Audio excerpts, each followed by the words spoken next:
Chemistry Room Fragrances is the perfect addition when elevating the vibe of any space.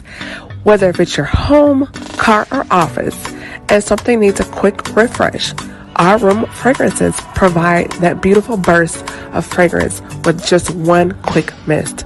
Shop now at www.chemistryroomfragrances.com and be sure to follow us on Instagram at Chemistry Room Fragrances. Chemistry Room Fragrances. Smells so good.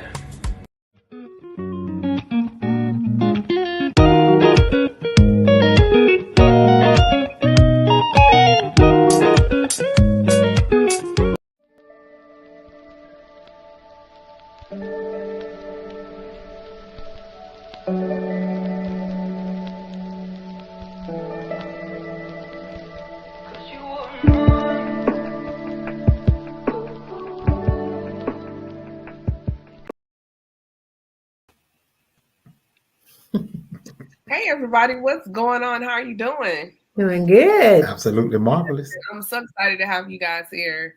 So before we get started, we're going to play a little game called This or That. Okay. So you got to pick one. Okay, this or that, the Winans or commission? For me, the Winans. Yeah, the Winans. Smart man. I taught him well. Okay, peach cobbler or pecan pie? Pecan pie. Peach cobbler. Okay. With good crust. Good crust, all right. Soda or sweet tea? Sweet tea. Sweet tea.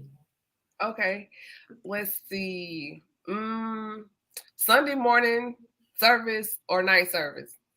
Sunday morning. morning. That's all we have anyway. Everybody in the day. Okay. Let's see. East Coast or West Coast? I don't know which. Like if you had a vacation, like go to New York or California, where would you go? Oh, California. California. Okay. Let's see. Night out on the town or quiet evening at home? Night out on the town. Every now and then, night out on the town. Yeah. Okay. Warm beach or snowy cabin? Girl, warm beach. Don't give me no snow. You know, wherever she is, that's where I'll be. So. Okay. Let's see. Thriller, suspense, or comedy? Comedy. Yeah, comedy. Okay. And then one more. Let's see. I'm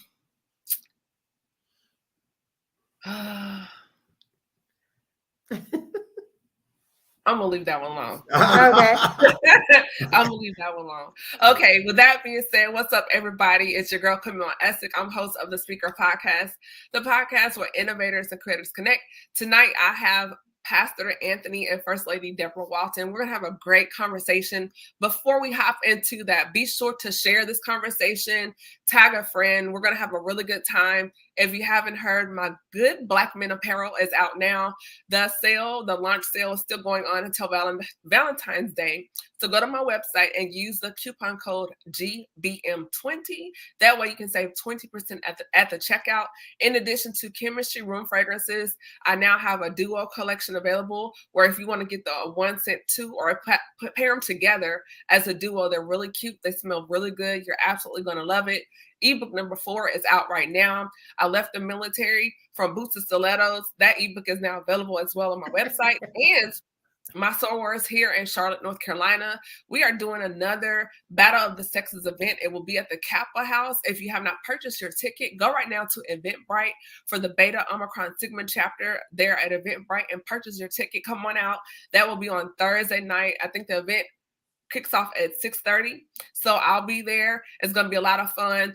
The radio personalities, Fly Ty and Jacinda will be hosting the event. It's going to be really good. We're going to have food. We're going to play some games. And that will be at the Kappa House with the Beta Omicron Sigma chapter of Sigma Gamma Sorority Incorporated. So I hope to see you guys there. So with that being said, Pastor Anthony, you've been on the show a couple of times before. Yes, so ma'am. Welcome back. We had you on the fatherhood panel. We had on the previous episode as well. But we also want to welcome First Lady Deborah Walton to the show as well. So thank you so much. Thank you. Thank you so much for having me. So those that don't know, they've known me for years. So my pastor is Bishop Merritt, and they're the sister church from my church, and we've all just known each other and been friends for really years, for a long time, many years. So it's like a reunion every time I see you. So it's really good. So with you guys, what is your love journey? Like, tell us how you met. Because we know you now as Pastor Walton, but we don't know Tony. So who? Well, they didn't really call him Tony. Right. He was more Lionel because he had the Jerry curl and he looked like Lionel Richie. Oh, he was like Sweet G with that curl. But yeah, he usually throws me under the bus when he talks about how we met. But we did meet in a nightclub. We met. He was doing stand-up comedy, and he was there. He was in the comedy club. Oh yeah, no. He'd been to the comedy club. He was doing stand-up. He was doing stand-up comedy. Yeah. Lord. And okay, he was hilarious. Really? Oh my God, he still is. But you know, that was what he was doing then, and yeah, and we met at the club. Which one? It was called the Bird's Nest in Nashville. I think it's Zany's now, right? Yeah. Well, no. Zany's is another club, and he's been there too. But the Bird's Nest was it downtown? I don't remember. Bobby Bird from the James Brown and the Famous Flames. Bobby Bird. It was his place. Okay, I thought you were about to say Bobby Blue Bland. I was like, oh yeah, I almost did. I almost did. Hey, the blues is all right. Okay. So you guys met at the comedy club. So what was his angle? Like, what did he say to you? Actually, I went up to him. Okay, you shot your shot. Okay, I did. I wasn't scared. Okay. So I went up to him and introduced myself to him. But while I was shaking his hand, he would not let my hand go. Oh, he was being fresh. He just was holding on. See, actually, there was some glue on my hand. No, it wasn't. No, it wasn't. He was just holding on to my hand, and I don't know. I was love struck from the beginning. Yeah, that's what I tell people all the time. I was love struck from the beginning. Smitten. Yeah. You were smitten. I was smitten. I think she put something in my drink or something. He didn't even know me. He just saw me. He just for the first time just met me. Did you hear that song, Southern Girl?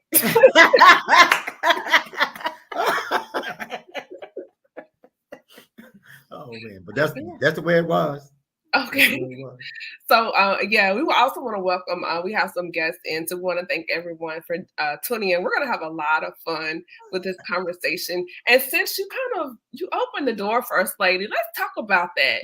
Women today shooting their shots. Like, is that appropriate, or should the man be pursuing the woman? Like, I mean, you did, and clearly it worked out. So can you help us with that? I can. No, I don't think a woman should be shooting her shot per se. Okay. Because the Bible does say a man that findeth a wife. So the man is the one that seeks out the wife. That's in the Bible, though. That's in the Bible. I wasn't in church. We were. So it was anything goes. Okay, so this was BC before. Okay, I got you. Go ahead. Yeah, this was BC. Yeah. So anything goes in BC. Yeah, all was fair in love and war then. So it was fair for me to shoot my shot. See, y'all, she knows the lingo. She's cool, okay? She's not your typical first lady. She knows. Not at all. Oh, no. Not at all, man. Not at all. Oh, my thing is, but you did it, and it worked out for you. It did. It did. It worked out. Okay. Yep. That was the beginning. Okay, so can you kind of unpack why you feel like the man should do the pursuing? Well, now, because that is the word. That is the word. And I think sometimes women can be, they can almost make a man intimidated if they come on too strong. or whatever. The man is the hunter. He's the one that wants to go. Not that women are prey, but we are. We're the prize. Yeah. And the man should come after the prize. So we have to be the prize. We don't need to come down and become prey, if that makes sense. Yes, it really does make sense. Pastor Anthony, what do you have to say to that? Well, I mean, it is definitely correct. The woman should basically wait for the man to make the first move, especially in church. Now, in the world, it don't matter, man. Anything goes in the world. So that's why, it wasn't really that big of a deal. We was heathens and sinners. That's why we was in the club. So, but I think it worked for us. So I wouldn't say that it should work for everybody, but to me, it worked. And if you want to be saved, go by the Bible so you won't have any problems. Right. But even in that, I mean, the divorce rate in the church is just, it mirrors the world. So, I mean, you can say, yeah, be saved, do what the Bible says, but we see people in the church getting divorced all the time. You're right. And, part of the reason for that is not a lot of churches have marriage enrichments. We have marriage enrichment. So we talk to our couples and everything and try to keep things on the table up and up. We try to deal with issues, not just have church, but we try to deal with all the marriage issues. Do you think people come to church and they think church is going to fix everything, but not understanding when you come to church, you're coming with hurts and trauma anyway. And to use religion as a Band-Aid, sort of say, but also your circle of friends. You can be married, but who are you hanging out with as married people? Are there people around you that's going to kind of hold you accountable and be an insulator in your marriage? Or are you married, but you're still kicking with single friends? And I know people still have friends. I'm not saying ditch your friends after you get married, but shouldn't married people begin to insulate themselves with people that can mentor them through marriage with other married couples, maybe people that have been married 20 years, 30 years, kind of bend down that line to kind of give them some guidance on top of marriage enrichment, not even just premarital counseling when there's an issue, but just like when you go get your oil changed or to the dentist, like that maintenance throughout the marriage. Right. And marriage enrichment, our marriage enrichment that we do is telling you how to maintain your marriage, how to strengthen your marriage, because the enemy attacks marriages, and it's the same thing. We all have basically the same kind of problems. So, but in church, a lot of times people have not been taught to talk about and share those problems. Okay, what did you do when you were going through this? First of all, you got to know people were going through it. And then what did you do? How did y'all handle that? That's what marriage enrichment should be about. Yes, it should be us hanging out with other married couples and doing things like bowling, but all of those things are activities, but we're not dealing with issues. So in our marriage enrichment, we try to deal with issues, not putting everybody's dirty laundry out there. But if it's an issue, if it has been an issue with us, it's probably an issue with somebody else. The devil don't have no new tricks. He just tries them on new people. So we try to cover issues. And I think that's what's missing in a lot of churches, church marriages and churches, period. That's what's missing, is transparency, letting people know we're not perfect. We have problems. And you said it earlier. That's what we come to church for, is to get help, to heal.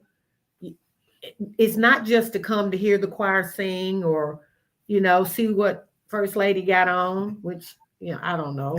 Well, see, and I just finished my lifesaver class before I got on this. And one of the things that I was saying about church, people come in church hurt. They come in already messed up. And then sometimes they get in there and they don't want anybody to know that they have problems. Like you said earlier, they think that the church is going to fix all the problems, but the church is not going to do that. You can go down in Jesus' name, speak in tongues or whatever, but that don't eliminate the issue that you came in with. Right. So sometimes they get married and have no idea who the other person is. And sometimes the other person don't even know who they are. So this is something that we try to do even in our premarital counseling. Mm-hmm. We try to make sure that they understand the issues that they're getting into. The woman has issues, the man has issues, and so when they connect, all the issues come together.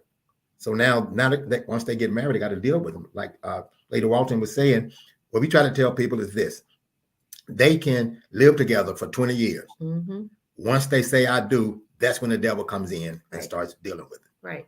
That's what because he wasn't bothering them as long as they were in sin. He had them. But marriage represents Christ and the church, and so once they do that, the devil comes in, and if they don't try to get some intervention, the devil can wreck a marriage.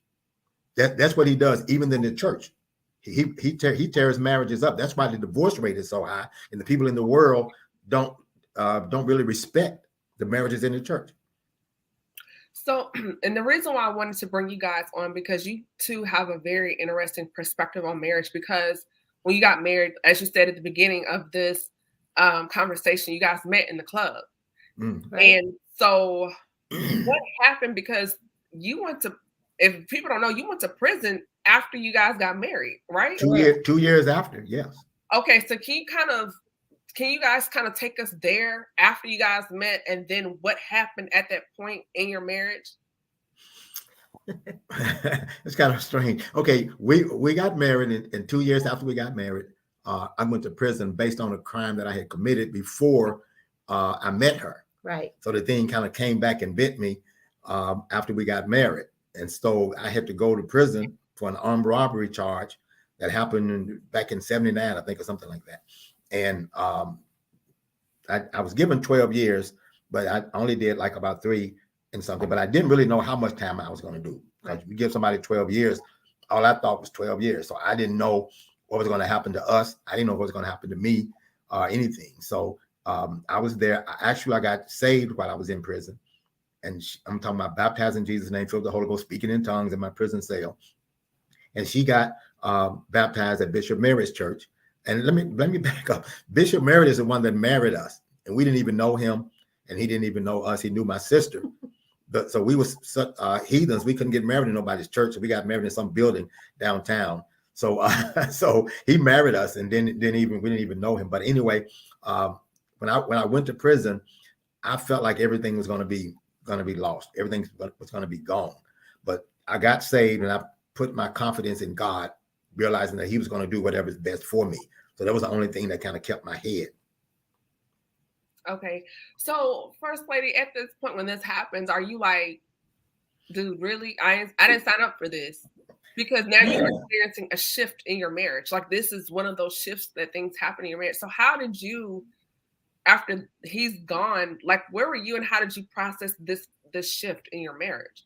Okay. Well, first of all, I thought the man was innocent. I thought this system that we have was corrupt, and it was kind of treating him wrong. And so I'm going to be the hero this time, and I'm going to try to get him out and, figure out a way. And because I thought he was innocent. I did not believe that he had done the crime, and he didn't tell me otherwise.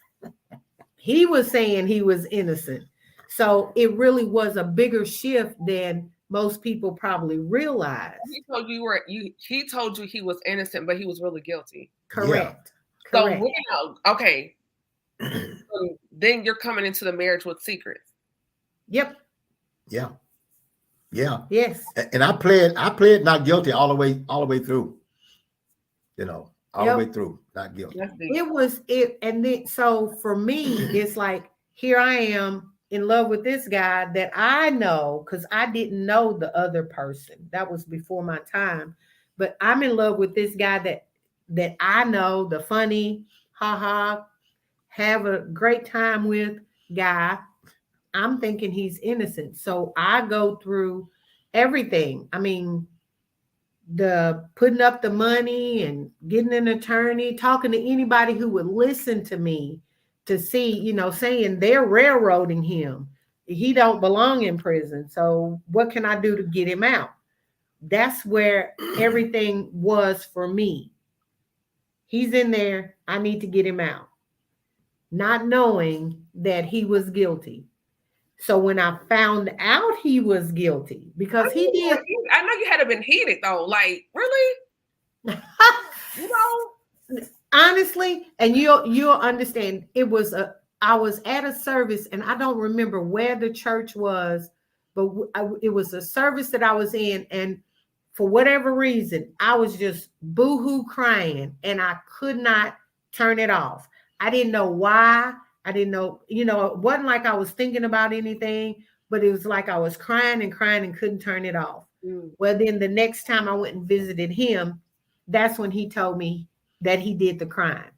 And I couldn't even cry. I had no more tears left to even cry. I was shocked, but it wasn't like, it was almost like God prepared me to hear something bad. And I had already teared up and cried all my tears, so I didn't have no more tears. Wow. And I think it stunned me because I knew him one way and I couldn't see him doing something like that because I didn't know him then. So of course it hurt me, but I wasn't mad. But I did tell him when he got out. Now I'm over here like, bruh, really? Yeah, I know. I did tell him. I did say, if I wake up and just slap you, just know I had a flashback. That was way down the line. That was after he was out and everything like that. But it was a shock, but I was not, I think God prepared me for it. I really do. Yeah. So I can't wait to see y'all in person again. I'm boy. You have to come and visit us. Yes, ma'am. Yes, you do. This Rona got to go on somewhere though, but yeah. But see, yes, sir. Go ahead. The thing about it, after I got saved in there, I had to confront everything. So she was the last one I told her. You went to jail and you got saved in jail. Right. I got saved in prison. I got saved in prison. In prison, okay. Prison. It wasn't jail. Prison. Okay. Yeah, it was prison. That's a whole different story. It's a whole different world. Prison. Yes. Prison. So First Lady, had you gotten saved at that time? While he was in there, yes. I got saved while he was in prison. So now your marriage is experiencing another shift because you met in the club, shift. Then he's committing this crime, goes to jail, shift. Well, you didn't even know he had did it. No. So that's two shifts. That was before me. That was before he even met me. But then, so he's holding this secret. Correct. Y'all kikiing, living your best life. He gets hemmed up, about to do a bid, goes to jail, gets saved. So now your marriage has experienced another transition. Correct. So how are you moving in this curve at this point? How am I moving? Both of you. Okay. It was difficult for me because love, being in love and everything, you never want to be away, especially after being married only 2 years. So I did not know what was going to happen. I really didn't. I didn't expect her to remain there. I really didn't. So I was preparing myself to have a split relationship, especially after I told her. I knew that when I told her, she was going to get up and slap me and walk out. That's what I was thinking. She's going to raise up off the chair and slap the daylights out of me and just walk out the door. But that didn't happen. So I was concerned the whole time I was in there, just concerned about the marriage. Okay. So at this point, did this new revelation make you think of anything else you may have been covering up, like any additional secrets? Or where were you thinking at this time? Like, was there anything else he hasn't told me or something else I haven't told her, vice versa? Where was that? What was that looking like? That didn't come while he was in there, but it did come afterwards. Okay. And I remember one incident, and I'm sure he'll remember it. He was in prison, for people who don't know, for armed robbery. That was the crime that he went to prison for. And so he was working at a grocery store, and some money came up missing. So automatically my brain went to, okay, this dude done started this all over again. He's on a spree. it was like I thought it. I don't think I ever asked him. I don't think I ever said anything to him about it, but I certainly thought, okay, I can't go through this again. So I wondered if it was something else he was covering up or doing, or was he done? That was what I was really wondering is, are you done yet? Because when that happened, it did make me wonder. But I did know that she said something. I think even Bishop Merritt. It was almost like, "Did you do that? Are you back at your old things?" I could, whether she said it or not, I felt that that's how they felt, okay. And it kind of bothered me a little bit, but it didn't, because I understood. Mm-hmm. You know, so it was an area there that I think both of us was a little bit unsure. Gotcha. So can you guys kind of unpack, before we keep going through this journey with you guys, the importance of talking during the courting phase about things like this? Because people are holding secrets that can severely impact your marriage or the future of your relationship. And I think some people, and I've done it too, we get so caught up in, oh, he's fine, she's cute, and the feelings and the butterflies. But the importance of really sitting down and asking some real questions. Can you guys kind of address that? And I wish we had done that. I think we were, I had already been in an abusive marriage. So I knew what I didn't want. And my husband says this all the time. You know, when you're in a relationship, when you were in a bad one and you get in another relationship, you start looking at that person and everything that they don't do like the other person did to you. So, but you can overlook red flags, things that they do, maybe that are not that big of a deal, but it's not as bad as the last relationship I was in. So I wish we had more talks. We talked a lot. And she laughed a lot. I laughed a lot because he was funny. He was funny. But we didn't talk about too much of the past stuff, because I didn't even share with him about my past as far as how the abuse was for me, because I didn't see the need to. Now, of course, we can say those are important topics you need to talk about. Right. Then we didn't have this trauma. You're coming in with trauma. Right. And most people do have issues. Trauma, yes, some people have trauma, but all of us have issues. So we have to learn how to, like you say, unpack those issues.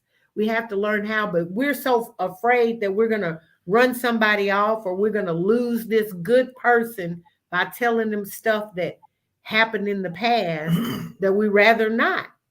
But it is necessary, because it can affect your future. It can affect your marriage.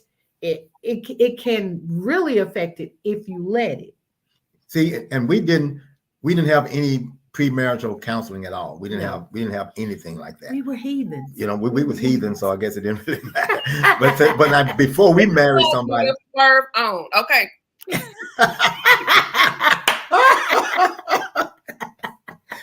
But before we marry anybody, we normally try to do that premarital thing, and we always try to tell them that they're getting more than the person that they see. Right. That they're getting some stuff from that nobody even knew until they say I do. That's what I say all the time. Once you say I do, that means all the past people come back in their lives. And a lot of times when I try to tell the men that by the time we the woman that we get the woman, she's already been damaged for the most part already.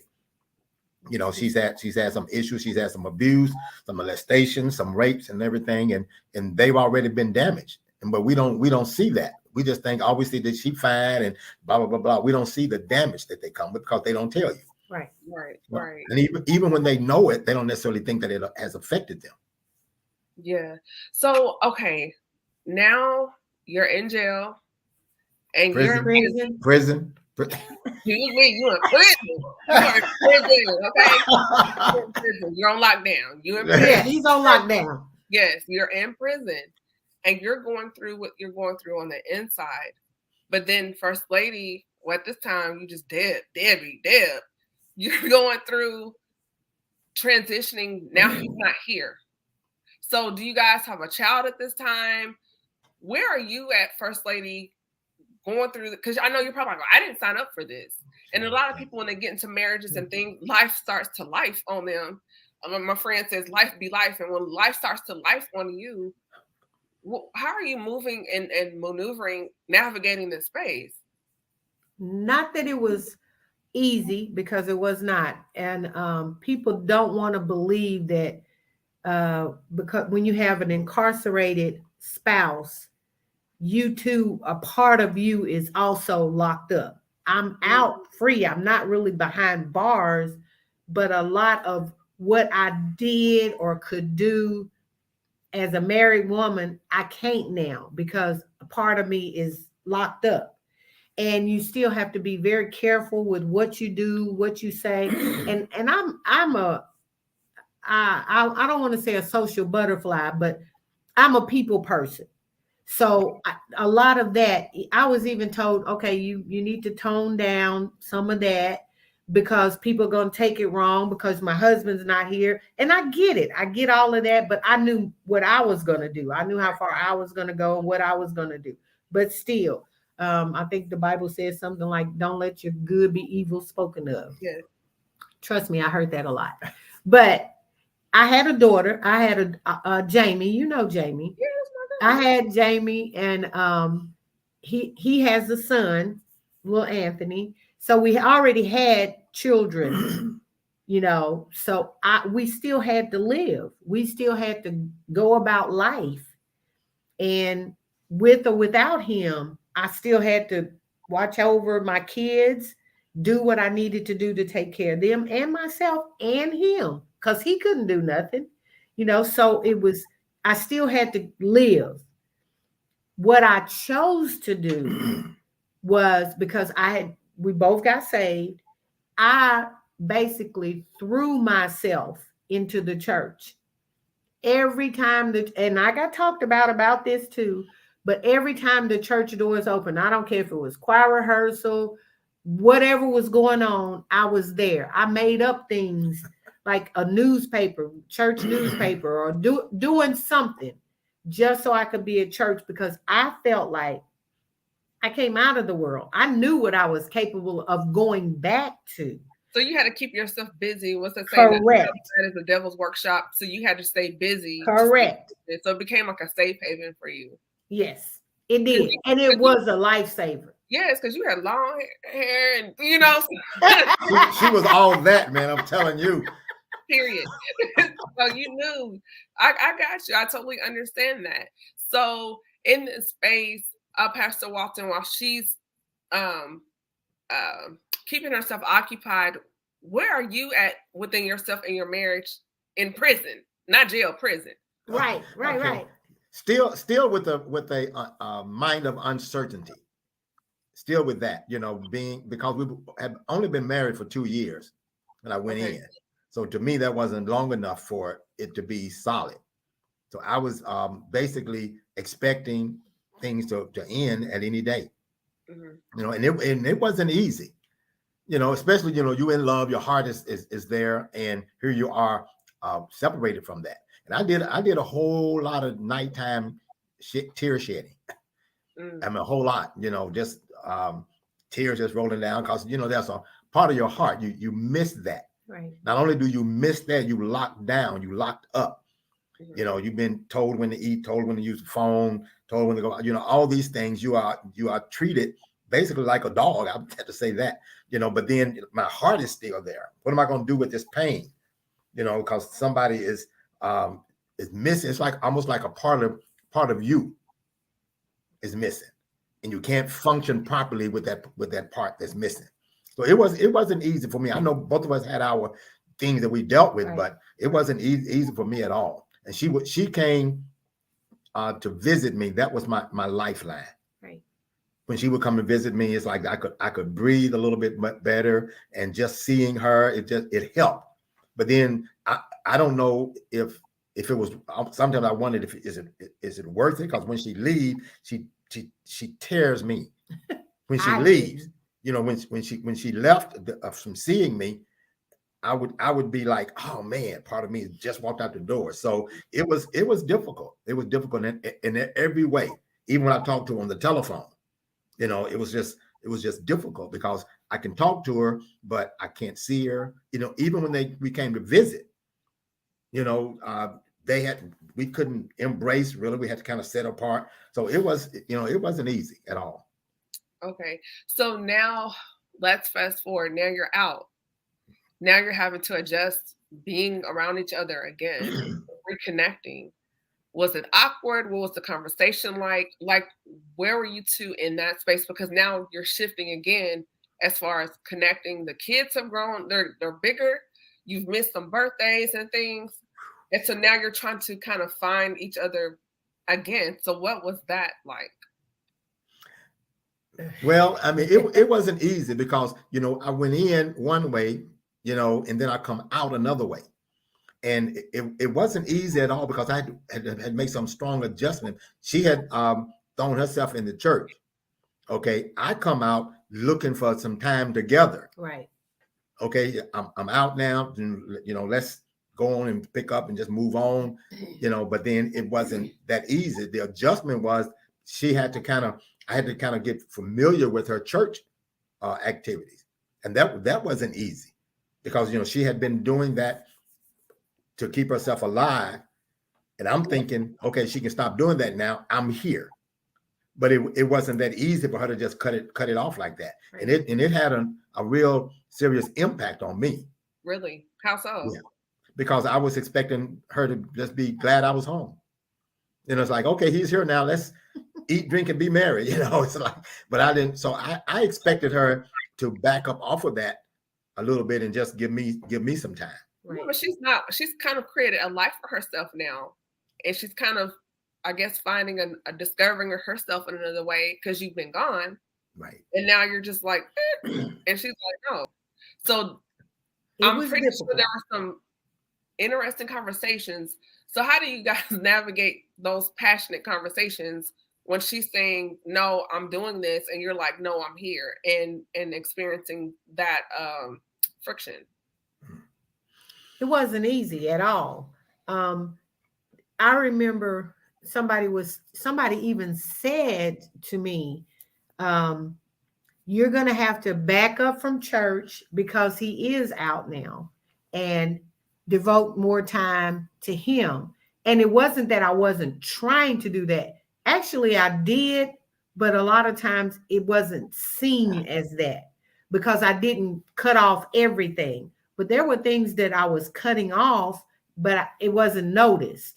And it was frustrating to me because it's like I keep having to do the adjustments for him. I had to do this shift because he wasn't there to keep going. Mm-hmm. And now I have to do another shift because he is there. So it was frustrating. And a lot of things that he wasn't aware of that I was going through with other people, because people have their own opinions about stuff. They have their opinion about how I'm supposed to act, how I'm supposed to look, what I'm supposed to do, what I'm not supposed to do. And they shared their opinions with me. Well, they didn't share them necessarily with him the same way. So it was some frustrating times in there. But the one thing that I think both of us had decided to do was, okay, first of all, we never went to bed angry. We never went to bed without kissing each other goodnight or saying, I love you or whatever. So those kind of things, I think, were the things that kept us solid. Even though he was frustrated because I didn't put on brakes, and I was frustrated because he expected me to make another adjustment and put on brakes, if that makes sense. It does. So was it hard for you to step back into the role of being a wife because he had been away for so long? Like, what was that like for you? It was hard. Some parts of it were hard. And the reason I say that is because I didn't know. We had only been married for 2 years. And like he said earlier, he went in one way, not saved, not in church, neither one of us. But then when you come out, both of us are now saved in church. So he's got a whole different mindset than when he went in about a lot of things. His mind was not my mind. For instance, Christmas. I always had a Christmas tree, and I always had a Christmas tree, decorations and all this stuff, because that's the kind of what my family did. Well, he no longer wanted a Christmas tree. It was the devil. Yeah, he thought it was the devil, and there was no conversation about it. He just threw my tree away. Oh no. And it was like, okay, stuff. It was like, okay, now you just have to deal with it because we're not going to have this in our house. And I'm like, okay, well, but it was a shift, and it was different. So it was difficult. It wasn't difficult to be a wife.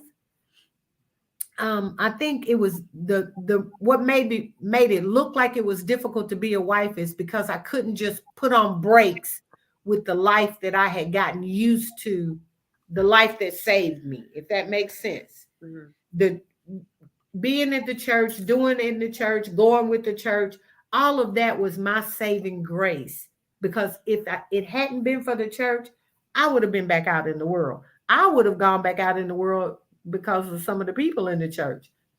But I was there, and it was helping me to cope. So to just put on instant brakes, I couldn't do it. And that probably caused the most problems. And it was very difficult. I think somebody even asked a question. Even though I don't know if I ever really realized until later, maybe that was her saving grace. I just felt like that she was gone. That's all I saw was that she was gone all the time at the church or whatever. And I didn't realize that was actually the thing that saved her. And so, but that once we kind of got past that, which it took a while. Yeah. It took a while because like she said, she couldn't throw on brakes. So, but she would kind of hit the clutch a little bit, kind of ease up a little bit on the brakes. So that was kind of difficult to deal with. Okay, so now your marriage pivots again because you get called to the ministry. Yeah. And then to being a pastor. Yeah. So now you're pivoting again. I actually knew or felt like God showed me he was going to be called to the ministry. Really? Before he even told me, I felt like it was. Now, as far as being a pastor, yeah, God didn't tell me that. I had to find that one out. I was like, surprise. So you doing you what? Okay. But the one thing about that God has fixed me is if I do right by him, if he messes up, God's got my back. Mm-hmm. So all I got to do is make sure he's okay. So whatever I got to do, and that's kind of been what I've been trying to do our whole marriage is make sure he's okay. Make sure he's okay. Take care of what he needs. Do the best I can for him. It may not seem like it, but that's what I've been doing. Okay, so you kind of cracked the door because you said if he messes up, God has you. And the reason why I'm going to kind of go down this lane is because sometimes I'm not married. I've never been married, but I've seen what some of my married friends have done. When the husband does something, they're on him. See, that's why,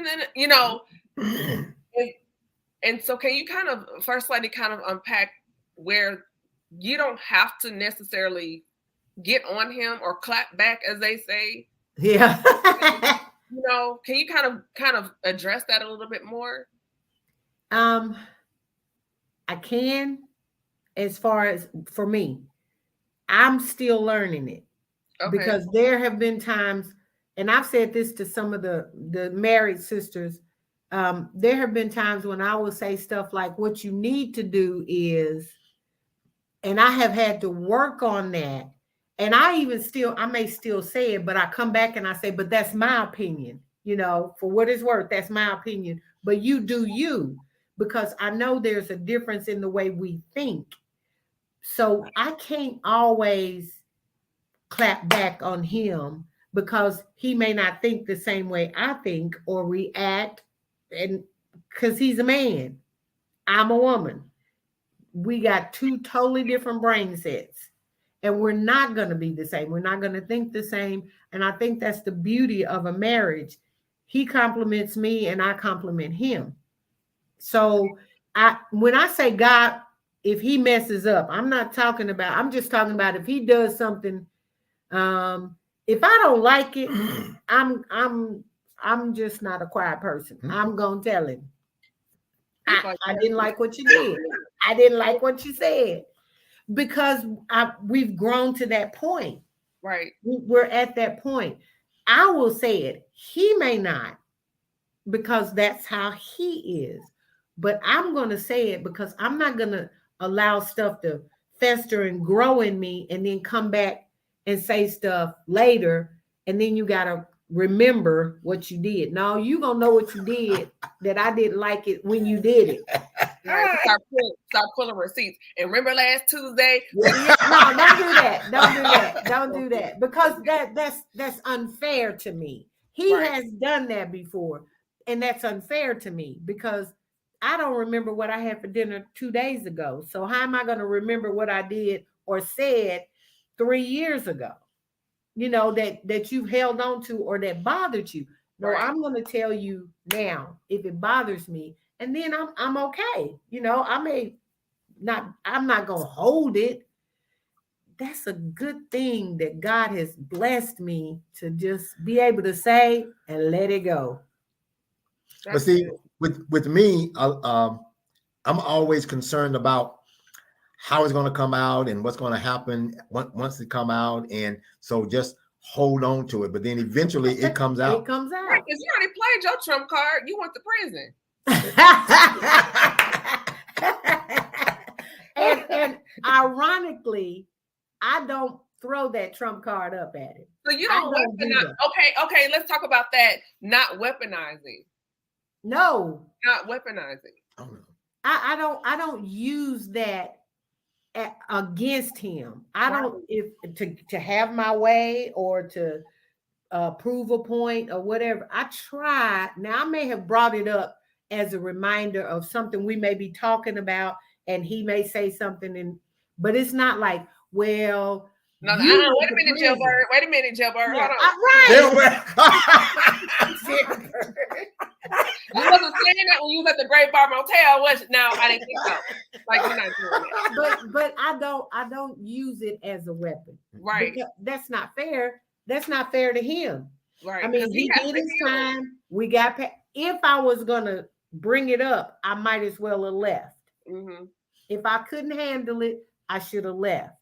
Right. If I was going to use it against him, I should have left. Right. Not hold on to it and use it as a weapon. That's not right. Because how can you heal and how can he heal? You know, because he's repented from the mistake and you keep going back and ripping that Band-Aid off. That's absolutely not fair. Absolutely. He's paid his debt to society. You know, he was already feeling horrible, you know, as a husband and a father because he's not operating in the role he desired to be. So he's already dealt with that shame and, you know, so to bring that back to him, I totally can understand that. I don't think that should ever be used as a weapon. But see, actually for me, and she's been really, really good about that. I don't remember her ever using it as a weapon since we've been married. Because I had told God not to ever let me forget that prison life.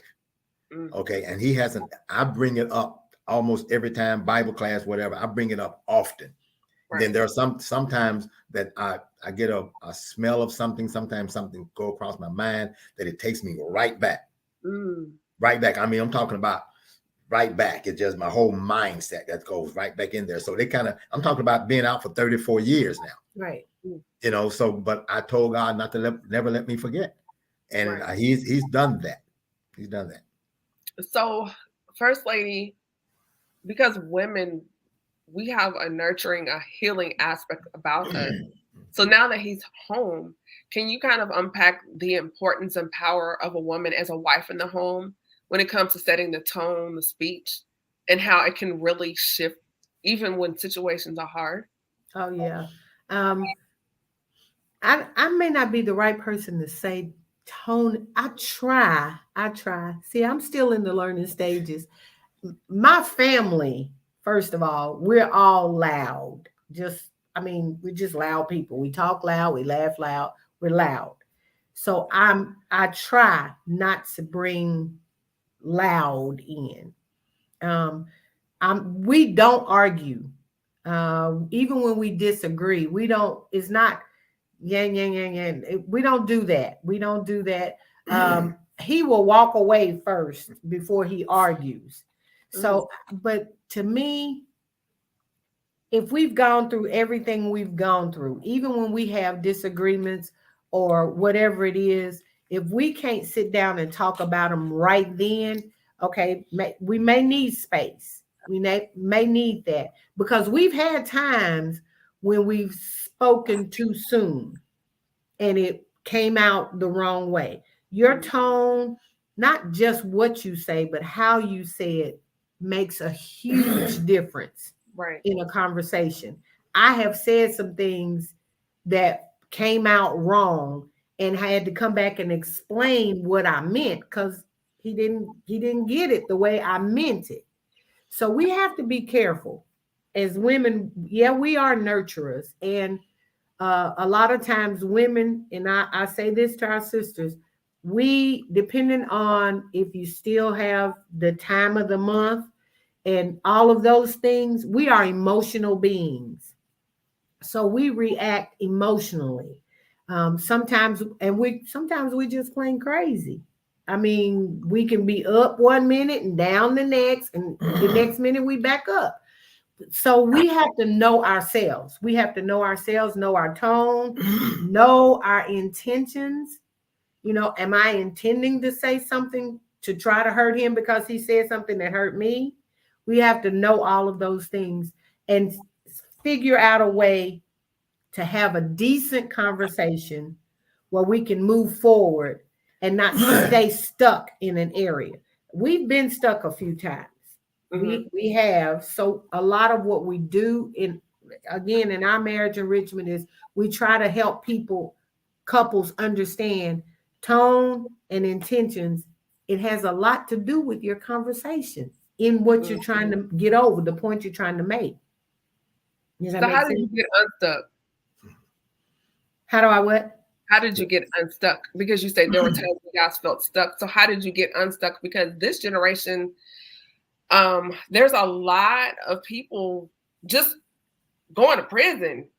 I'm getting a divorce. I'm out. I'm done. I ain't signed up for this. But you guys I feel like come from a generation of endurance. So how do people, because how long have you guys been married? Like 38 years, something like that? 40. About 40. We celebrated 40 on January 1st. 40 years. Oh, well, yes. You guys are veterans in the game. Okay. Yeah. Veterans in the game. Somebody said, people want to know, are you guys adopting adult children? No, we got rid of our youngers and we ain't taking more. We have a lot of children. We really do. We have a lot of children. Yeah, you can raise your hand. We have a lot of them. And I like the word you used, endurance, because young people, the generations now, they don't have that. They are, if I don't like the color socks I have on, I'm going to change them. And that's the way they go into relationships. If I don't like it, I'm going to change it.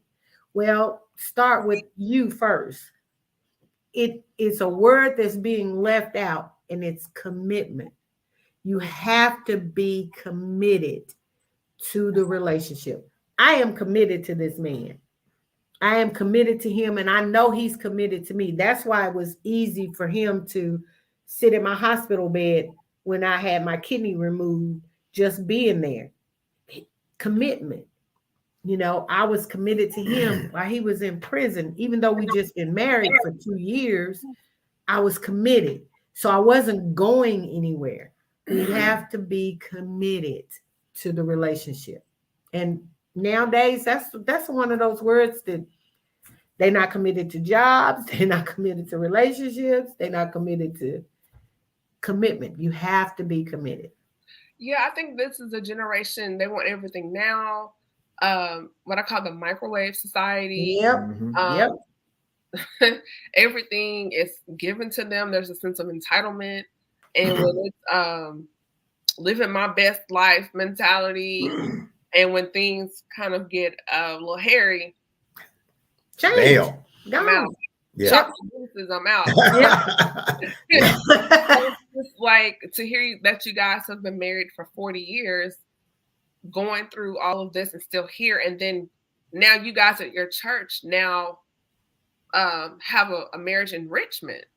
So because of your journey, you have an interesting, and what I feel a certified stamp as far as the place and authority that you can give advice on relationships and marriage because of your journey, because you have committed to each other, you have endured several pivots or shifts in your marriage, and you're still here, whether it's prison, being sick. You've written a book about it, which we're going to talk about in a little bit as well.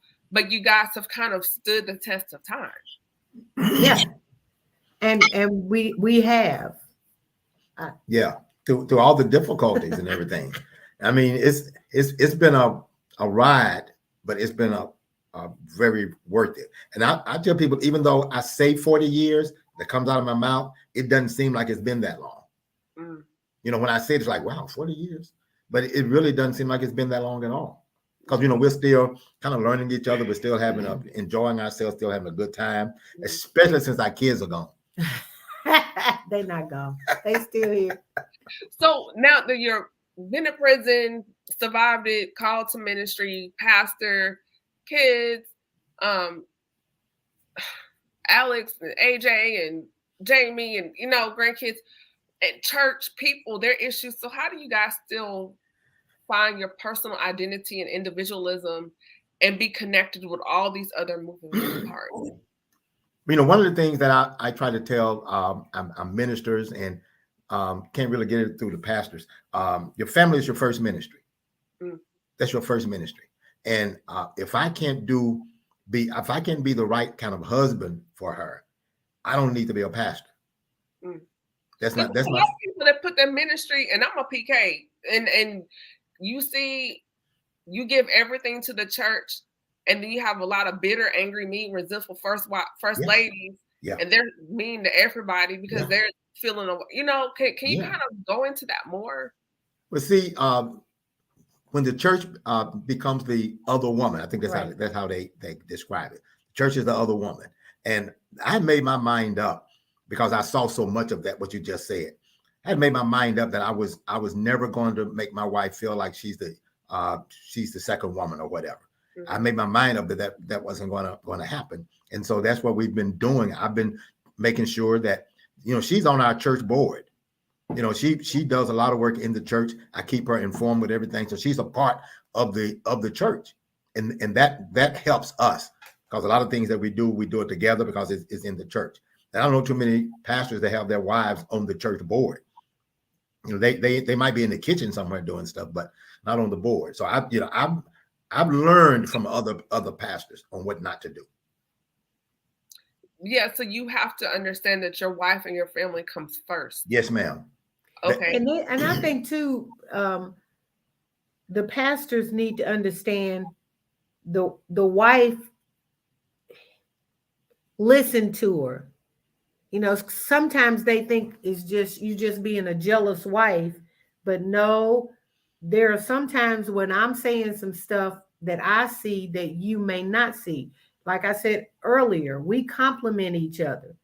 He may not see everything. I may see something, and if I bring it to you, don't just automatically jump to I'm being a jealous wife. No, I'm seeing something that you're not.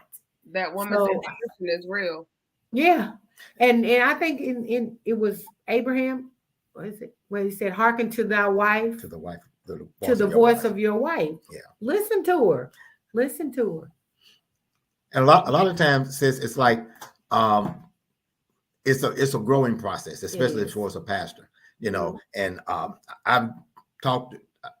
When I say things like that, she's not necessarily a jealous person, but she tells me that I'm not right when I say that. No. But she's not necessarily a jealous kind of person. So we have a lot of times when we're communicating, and I'm not thinking that it's jealousy. I'm just thinking that she basically sees something that I don't see. So it's easier for me to listen to her than maybe not, because I know how she is. So but it's a growing process. The church is basically filled mostly with women.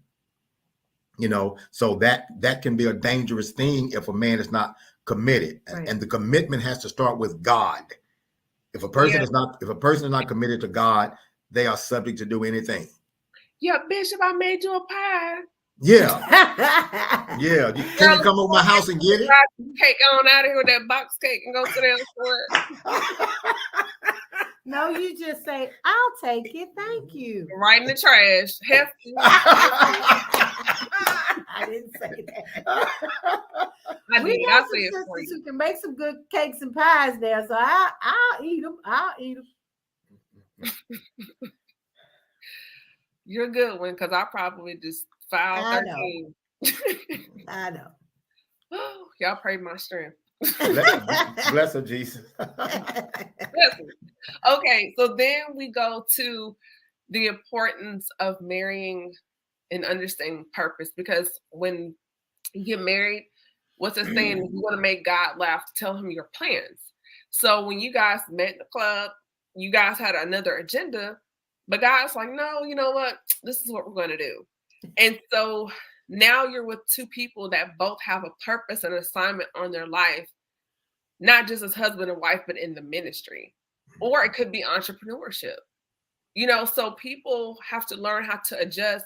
How do you live and work together and complement each other's gifts, where there's not, because I've heard people say that they married a spouse, and one spouse, especially if someone's kind of more in the forefront, there's a jealousy or envy there, or there's a spirit of competition, or one may even have a spirit of sabotage.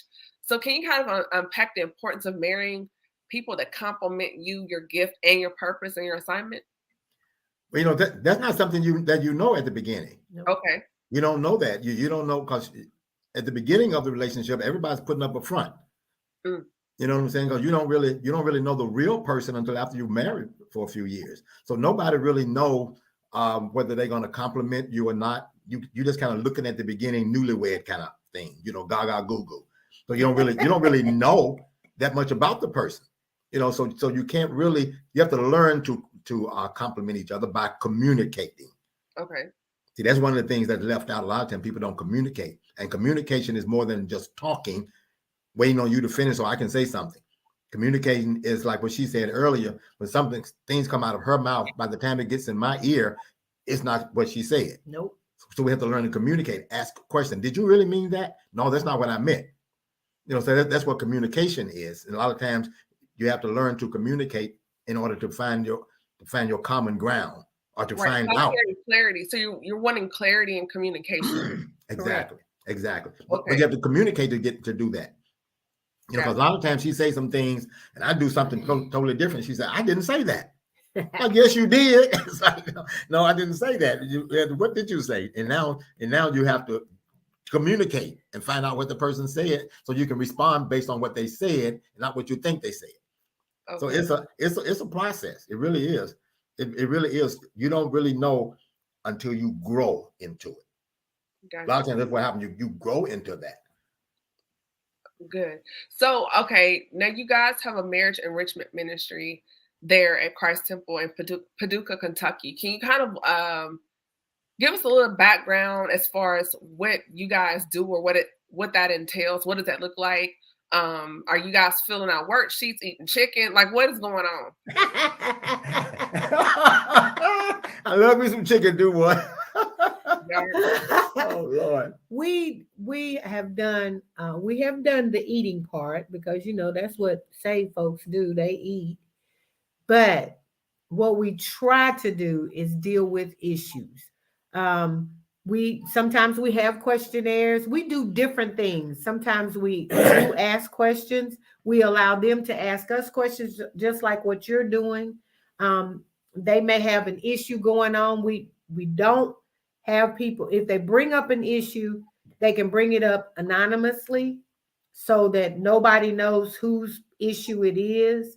But if they feel comfortable enough to talk about it, we just talk about it.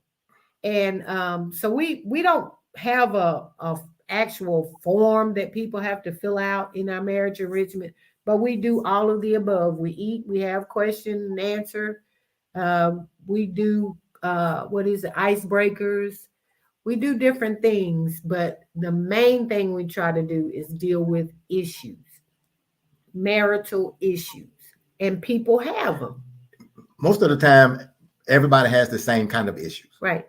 So it's easier for us to talk about things because we know that people are going through those things, and they don't really want to talk about it because they don't want anybody to know that their marriage might be a little bit shaky. So, but we always try to tell them, before you get a divorce or whatever, bring in a third party. You know, if you got in a situation that you feel like you can't come together with, bring in a third party. We'll be willing to talk to you. And like my wife can talk to the man, I talk to the woman or whatever, get different views. So we try to be there for them to keep them from separating or whatever. We do the best we can with that, because that's, even if we have ministers, I would not let them do any type of ministry unless their home is right. Mm. You know, these are the kind of things that I feel is in the importance of the home. It's your first ministry. I don't care how anointed you are. I don't care how good you can preach or sing or whatever. If your wife looking at you like, you know, no, you got to go home and get that straight. Mm. That's important to me. That's how important marriage is to us. Wow. We make it important. Wow. So deal breakers. Is there a deal breaker? Is there a line or boundary that people should have in marriage? Should they discuss the deal breaker? Or, you know, like, okay, if you do this, I'm done. Or is it just across the gamut? Are you talking about before they get married? Before they get married, and even in the marriage, like, do you have deal breakers? Is there a deal breaker? You mean things like, if you do this, I can't be with you. Right. Right. I think some things are pretty common deal breakers. Like if you bring your girlfriend to my house or your boyfriend to my house, you know, you're gonna have to leave. You know, y'all got to go. I ain't going nowhere. But I think some things are automatic. People know certain lines not to cross. But if there are other things, those things need to be talked about. Like I don't like all your clothes thrown all over the floor. You know, some things might not be a deal breaker, but it could cause some real serious issues. That could be a deal breaker. Right. You know, you would think that maybe it's some major things. A lot of times it's just a little small things. The Bible says the small foxes destroy the vine. A little leaven leavens the whole lump. So sometimes it don't have to be a gigantic thing, because sometimes people don't know what the deal breaker might be until it happens. Okay, so what if you tell somebody, hey, if you do this, you know, I don't like if you do this, and they could, like, okay, yeah, and they keep doing it. Like it's the behavior doesn't change. Because what's the saying? Apology is changed behavior. So what if they say you have the talk, the intervention, and let's say it is clothes on the floor, and they continue, they just won't stop. How should someone address that, or what do you do? I think if somebody has an issue like that, because that can be an issue, then you try to convince the person that's doing it to stop doing it. And you try to convince them to understand the negative effects that it's having on the marriage. And sometimes if they can't do that by us trying to talk to them, then they're gonna have some real serious issues that could eventually cause some problems. Eventually. It could, but also because we've dealt with people who had a problem when you've been married for 2 years.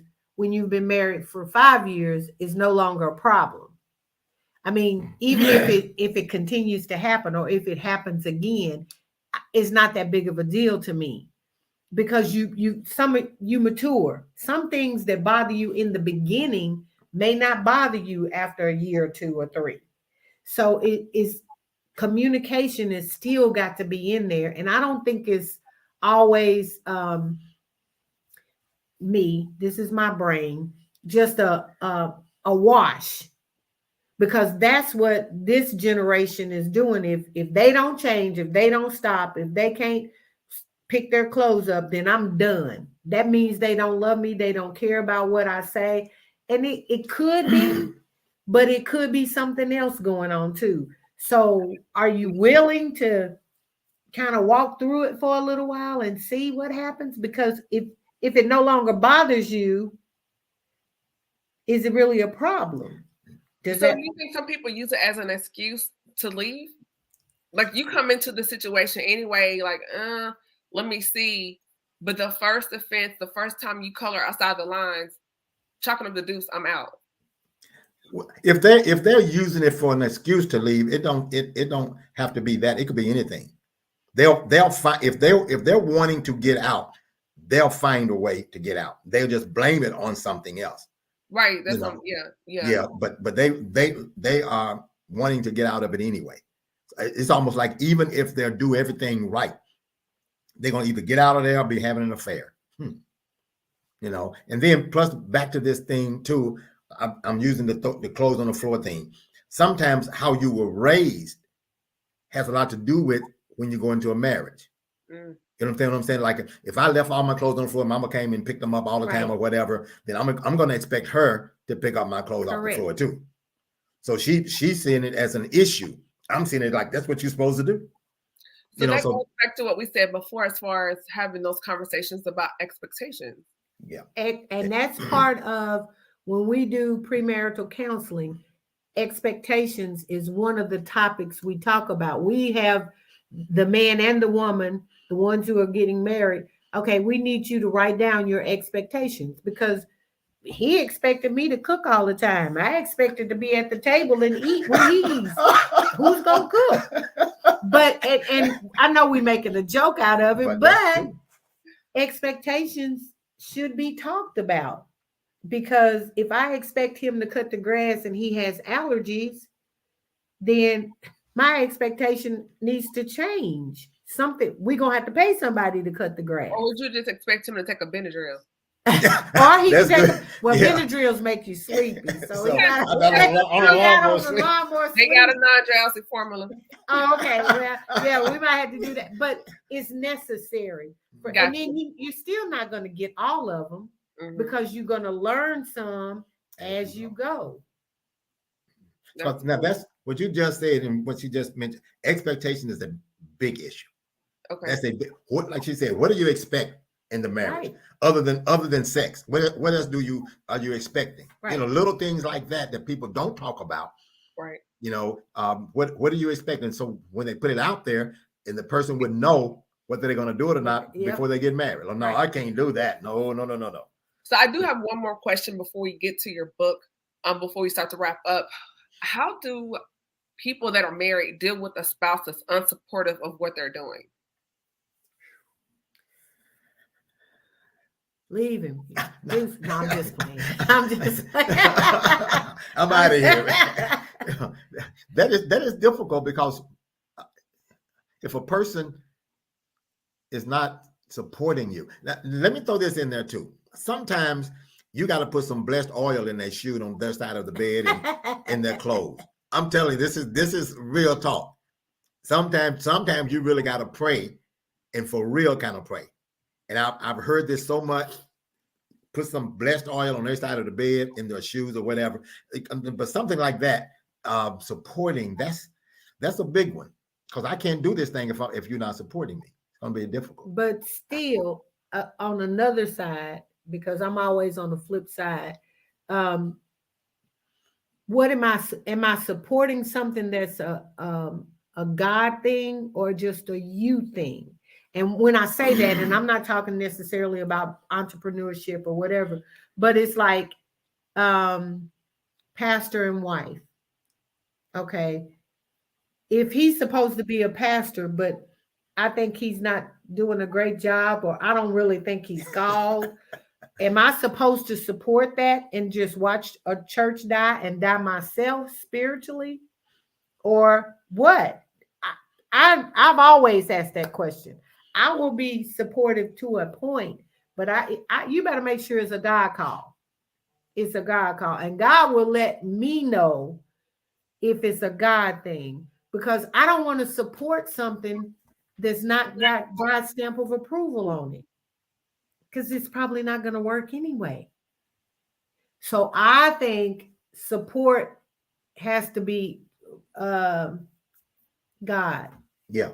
And it'll be difficult to support somebody when you realize that you feel like that it's not right or that it's not God or whatever. That will be very difficult. That's why it's so important to communicate and to trust the other person's vision or spirit about certain things. So a lot of it has to do with trust and communication and all of that. Trusting the person that they are got your best interest at heart or whatever. Those are things that need to be dealt with and talked about on a regular basis. That's good. So, pivoting, you guys have written a book on marriage. What inspired you to write the book? What is the book about? Where can it be purchased? Actually, the book is called Married or Roommates. Oh. Yeah, that's what it's called. And you can get it on Amazon.com. And we talk about everything from mixed marriages, the difference between white people and black people, because there is a difference. The interracial marriage? Yeah, no, not interracial, just in general. I guess, it can be interracial, but the white person got to know what the culture of the black person and vice versa. Because there's a different kind of, like a white woman different than a black woman.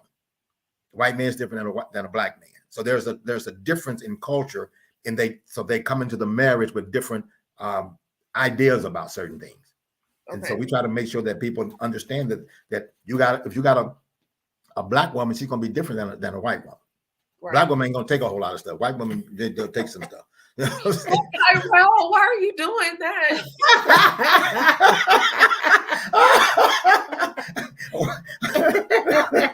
Anyway, but so we got a lot of things that we talk about, because it's like let me see what I can say.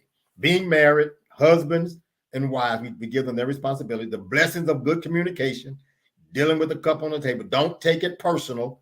That time of the month, the cycle, pregnancy, communication tips, a communication questionnaire. What would you do if certain things, whatever? Do you know your spouse's love language?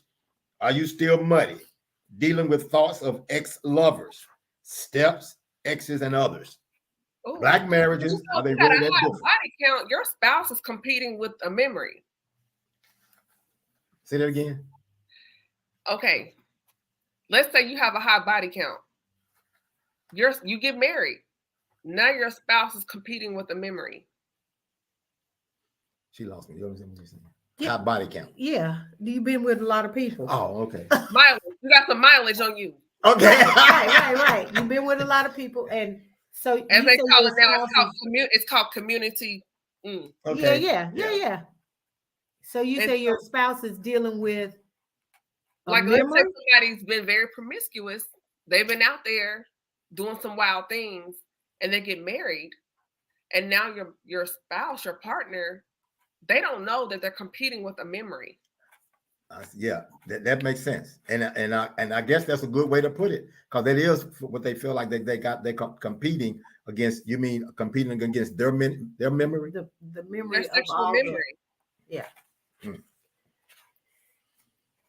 Is that true? Yeah, it's true, but it's probably not intended, but it has to be there. It has to be there, because you can't have a lot of, I don't know. I'm just not going to help the people. To me, I think so, because this is just me. I feel like if you've been with a lot of people, one, that's a lot of soul ties you've created. Two, you've had all these escapades. Maybe both partners, spouse, husbands, whatever you want to call it. Now you're coming together, and now people are not satisfied because they remember how it was over here and how it was over there. And you're with each other, not knowing you're trying to enjoy being with this person, but you're having flashbacks in your mind because you have a bar.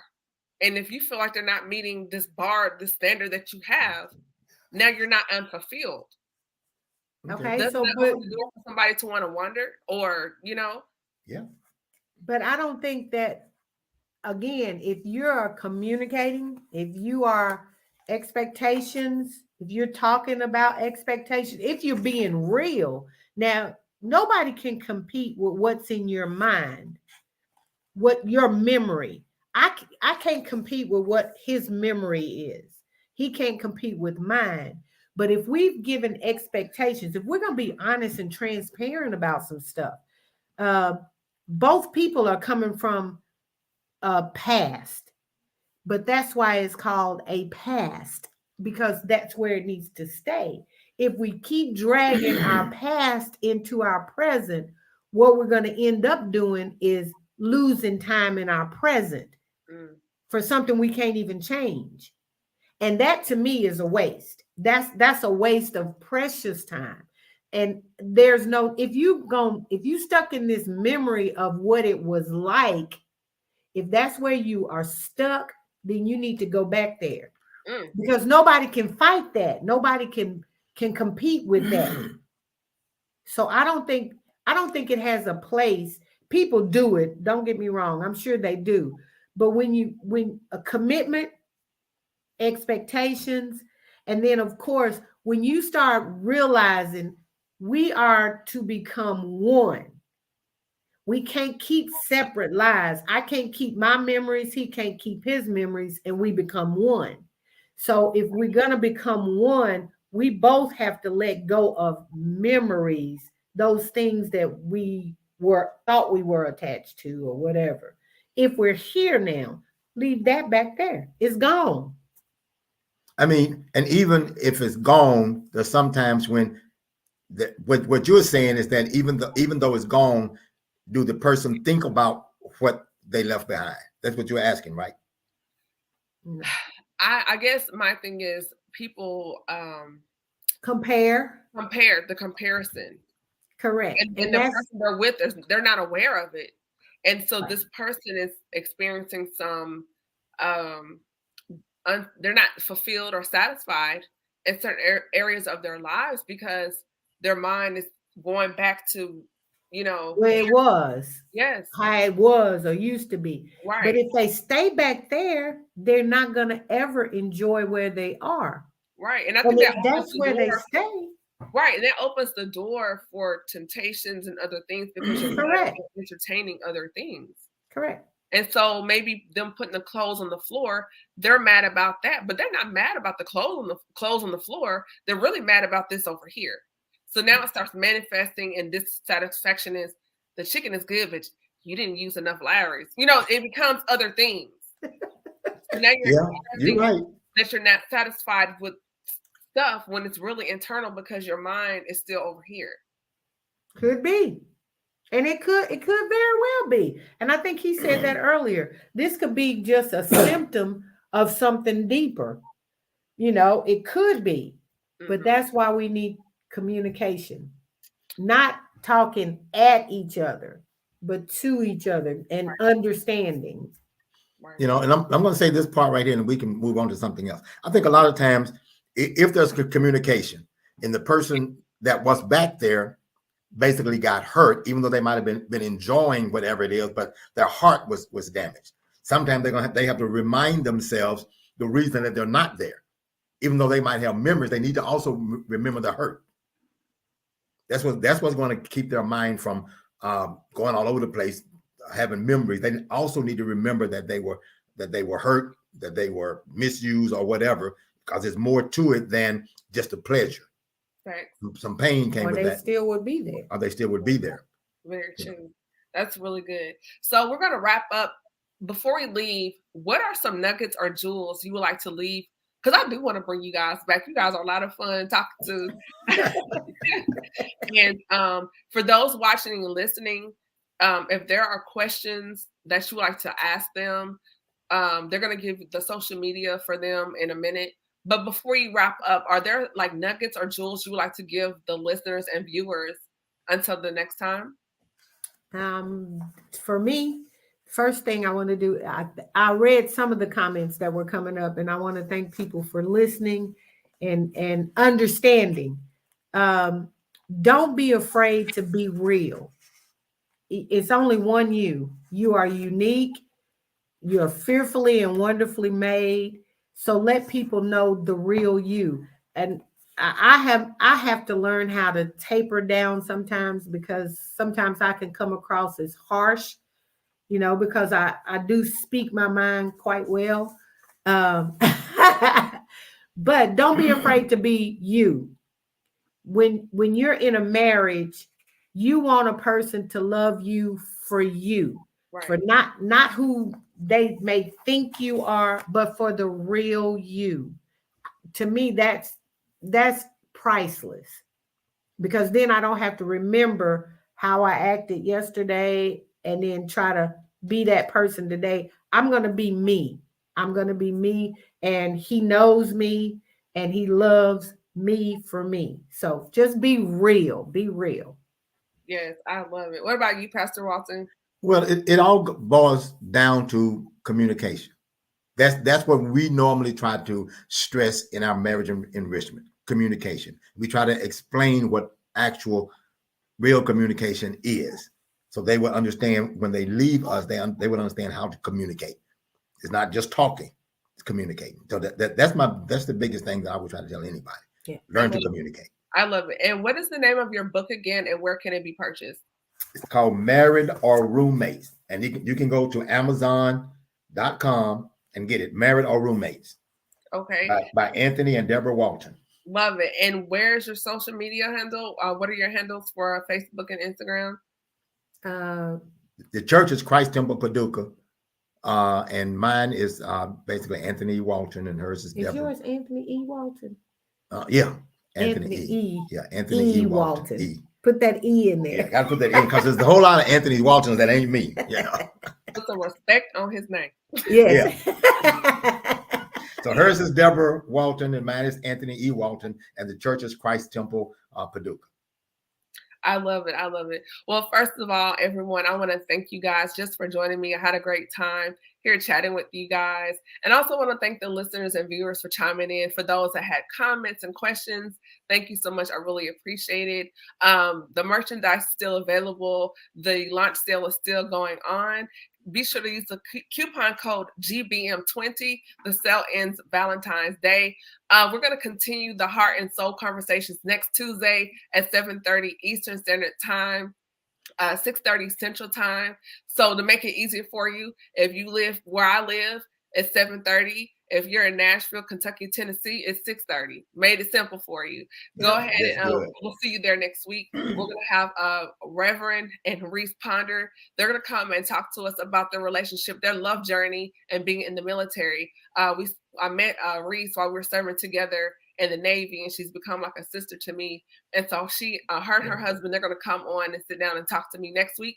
And then the following Tuesday, on February 22nd at 8 p.m., which will be 8 o'clock my time, 7 o'clock your time, we're doing a singles panel. That's going to be really interesting, guys. That's going to be good. And we're going to close out the month of February with the singles panel.